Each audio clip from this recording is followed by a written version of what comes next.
Chers frères et sœurs, loué soit Jésus-Christ. Le comprimé de ce matin nous parle de l'accueil, de la simplicité, qui sont comme les chemins de sainteté. Cet homme fait bon accueil aux pécheurs, il mange avec eux. C'est une surprise. Les gens sont surpris que Jésus fait accueil aux pécheurs et il mange avec eux. Au fond, ils oublient une chose, le médecin des âmes et des corps est venu pour les malades intégrales. C'est pour nous, les pécheurs, mais les assoiffés de sainteté, qu'il est venu. Oui.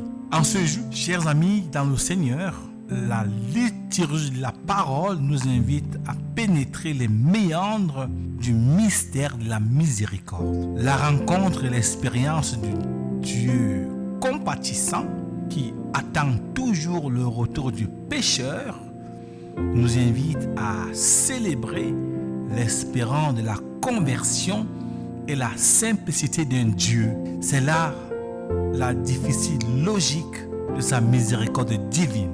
Le Père miséricordieux attend avec patience le retour du Fils égaré, du Fils perdu, du Fils mort.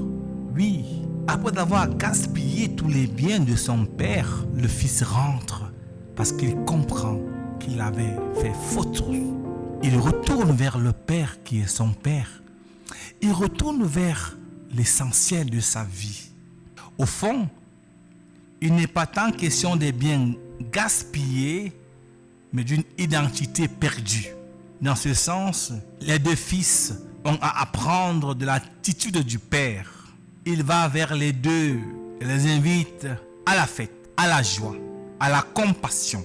Nous aussi, selon nos devoirs, nos capacités, devoirs d'état respectifs, nous recevons quotidiennement cette invitation du Père à entrer dans la célébration de la joie d'un frère, la joie d'une sœur qui était perdue, qui était mort dans un péché dit éternel et qui entreprend le chemin de la résurrection.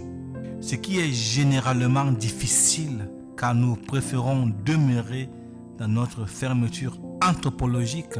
Nous préférons voir nos frères mourir dans leurs péchés. Cela fait peut-être notre joie de voir que le frère souffre, que la sœur est peinée, mais au fond, c'est une tristesse de voir que Dieu n'est pas avec nous. Chers frères et sœurs, auditeurs de Mediapalotti, toi qui consommes ce comprimé, pose-toi la question.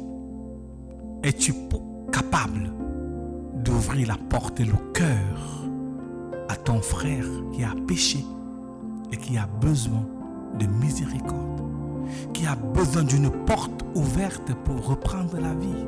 Ou alors es-tu fermé dans une vie spirituelle faussement construite, sans ouverture à la transcendance et au prochain? Ô Père Tout-Puissant, sois béni pour ce temps de carême, où tu m'invites à faire une résilience de mon existence comme chrétien, pour découvrir ma finitude et apprécier ta miséricorde et ton gouvernement divin. Car je ne suis que pécheur.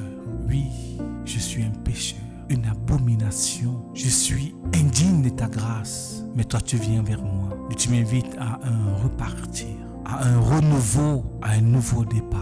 Oui, mon frère, ma sœur, engageons-nous ensemble pour ce nouveau départ. Départ pour la vie et la vie éternelle.